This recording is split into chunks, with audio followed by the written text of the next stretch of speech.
Welcome back to the channel. Thank you guys for hanging with me on this Thursday. All right, the bait that doesn't yet have a generic name. The Strike King Hybrid Hunter. The 6 Cents Swank. The Strike Pro Big Bubba. Those are the ones that are out there, or they used to be out there, not so much anymore on some of those companies. But this is a bait that is being deemed a crankbait, but to me it's nothing like a crankbait. Has an L-shaped lip, so we'll call it the L-shaped lip bait. We gotta come up with a generic name. All right, so anyways, this bait is nothing like a crankbait. So if you think that you are going to rig this bait up on your cranking setup, it's not going to work for you. Even if you think you're gonna put it on a 7-foot medium heavy rod with a 6:3 gear ratio reel, it's not gonna work.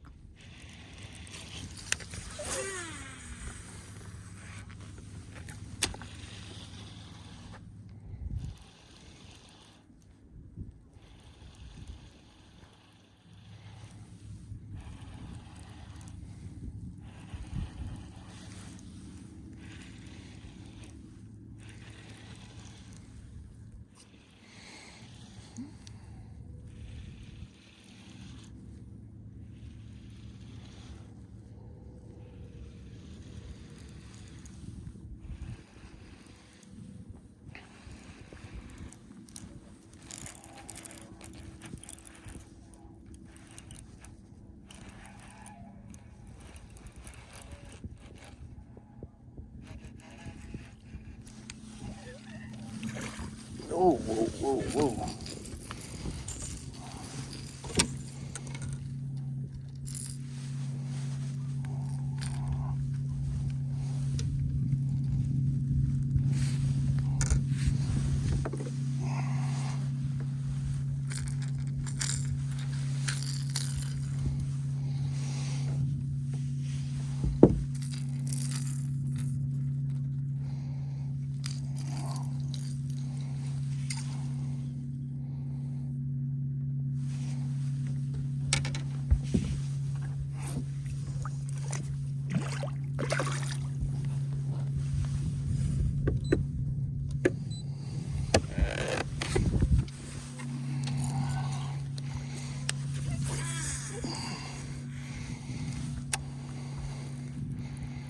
So I bought this bait 5 years ago. I went back and checked my Tackle Warehouse receipt, February 10th of 2020. Took it out to the lake. It's a medium diving crankbait, right? So I rig it up on my medium diving crankbait setup. 12-pound test. I put it on a cranking rod, moderate bending, 2-power, 3-power medium cranking rod with a 6:3-to-1 reel. Caught a drum. Didn't catch hardly anything else. Don't think I caught anything else. That was it. Took it off. And I did that for about 4 years, where I would try it with this, try it with that, take it to somewhere where I never caught anything, didn't catch anything. And that was really the case for it for a while. Then I realized that, okay, I need to continue to play with this, continue to watch videos. And the biggest thing is a high-speed reel, which is the complete opposite of what you would think when you're talking about medium diving crankbait. If I'm throwing a DT6, it's usually on a 5-to-1 reel. So I'm completely other end of the spectrum there. 12 or 15-pound test is too light. I go 20, 17, 20-pound test. And then a flipping stick, a moderate bending, 7'6", medium heavy to heavy action, depending on your rod company. So basically a moderate bending rod, like the same rod that you would throw an Alabama rig on, maybe a big spoon. So moderate, so that rod will load like a crankbait rod, but you don't want to undersize your tackle. Now, I think it's very important to realize that when you do have a heavy action rod, this bait does come with size 2s, so that's big hooks for a crankbait, but you can't always horse them. So it's not like a single hook chatterbait where you just wind them in as fast as you can because you got heavy line and a strong hook. You got to play with the fish or you're going to lose those bigger bites. Oh yeah, we're about to catch one. I can feel it. Feel it. All right, 2 more casts. Oh yeah, that's the cast right there. Come on. Winding that bait too fast. That sun starts shining on my neck and I like go into fast mode. I gotta slow it down. This is not working. Oh, what have I done? What have I done? Oh, there he is. Got him. Oh, it's a big one too. Oh my God, it's a big one. It's a big one. Hold off. Oh my God. Oh. Holy moly. Ooh. That hurt. That hurt. Oh my goodness. That was a toad. I'll get to why the heavy tackle is important, but let's talk about what you need to do to make this bait catch fish for you. Because I feel like we've already done it injustice by calling it a crankbait. Because when you think of crankbaits, especially medium diving crankbaits, slinging out there, straight reel back, maybe a pause, reel pause. But for the most part, a medium diving crankbait, just throw it out there and wind it back in.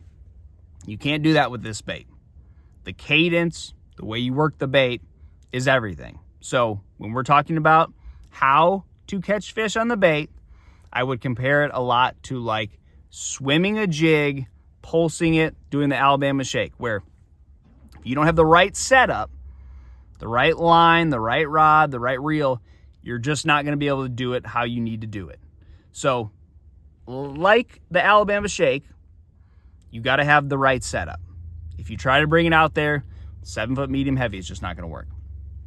All right, now let's talk about a couple different baits that I see similarities, and then I'm going to give you the differences as well. Because I feel like if we fall down that same path of it's a medium diving crankbait, it's going to be confusing. So I'm going to throw little baits. Because if I say, to me, it's the most like a chatterbait, you may fish a chatterbait completely different than I fish a chatterbait. You know, you may throw it on different line, a different rod, a different reel, and the way that I catch fish on it could be completely different than how you catch fish on it. So we're not going to go down that road. I'm going to point out a couple things that I think it's similar to in specific baits. And there's a lot of them. So we do need to talk about every single one. So we will talk about the chatterbait.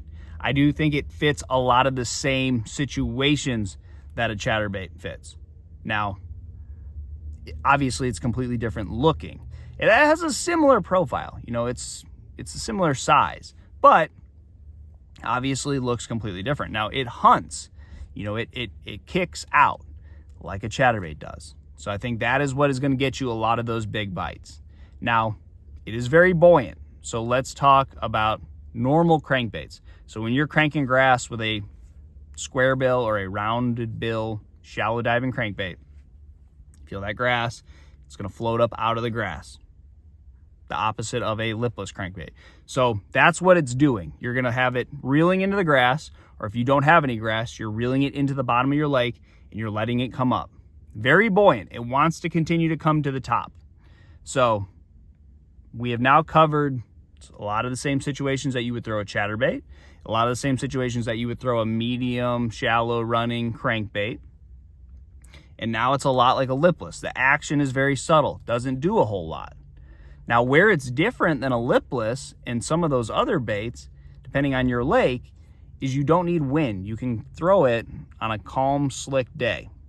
So that, to me, kind of seems like jerkbait territory, where you're having a bait entice fish when you don't have the right conditions for it.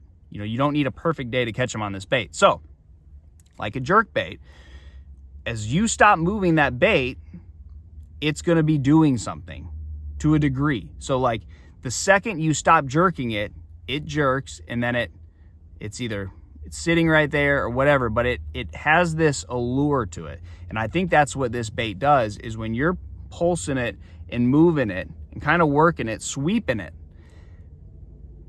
it kicks. And then it's so buoyant that it wants to come up. So lipless crankbait fishing, for me, a lot of times when it's not working, is those fish don't want the yo-yo motion coming through there. They just want it to just perfectly be right over the top of the grass and not moving a whole lot. They don't want the up and down vertical presentation. They just want it coming right over the surface, or right over the top of the grass rather. That's what you can do with this bait while stopping it. So what entices a bite a lot of times with the lipless crankbait is you're reeling it and then it jerks. That works a lot. Sometimes that doesn't though. And on days like that, that's where this bait really catches them, is because you're basically doing the same thing, but instead of it falling and turning the fish off, it's just coming up. And it helps. The whole picture here is that it's easy to fish around the grass. And then on days where you don't want that bait going to the bottom, goes the other way. Why it is so important that you figure out how to implement the right action is because how buoyant this bait is. So this bait is always trying to go to the surface. So I will go back to the Alabama Shake swim jig example I used earlier. If you're not having the right rod and reel and really understanding how to fish this, could take you years. It took me 4 years to really start figuring it out. Is that bait wants to come to the top. That bait wants to do something. You need to learn how to counteract that buoyancy and that bait coming to the top and make it work correctly. That's the whole thing to this bait. So we have a couple red flags. Doesn't have a generic name yet. You look at a rattle trap. Every company makes one. Most of them don't look anything like the original rattle trap, but we all associate them with that. The lipless crankbait is what the generic name is. Same thing goes for the chatterbait. Every company makes a chatterbait. If it's a pro doing a video or an article, he typically calls it a bladed jig or a vibrating jig or a thunder cricket or whatever his company that he is sponsored by. But at the end of the day, we see it, we know it's a chatterbait. This, we got to come up with that generic name, but the Hybrid Hunter, that comes in a 1 ounce. The Junior is a 1/2 ounce. The Swank 77X is 6 Senses version. That's a 3/4 ounce. They make a 66X, which is a 1/2 ounce. And then Strike Pro was the first version of this that I ever saw. It's called the Big Bubba. I think it only came in the 1 ounce. I don't know if you can find those anymore, but it is a great bait. You got to play with it. I look back all the way to February 10th of 2020, and I didn't start catching them on until February of last year. So now I have a year with it. I was a little disappointed in the fall. I don't know if I just wasn't around the right fish or what, but very impressed with it in the post spawn. Very impressed with it so far when the water is super cold. Give this bait a try, guys. Good luck to you, and I'll see you on the water.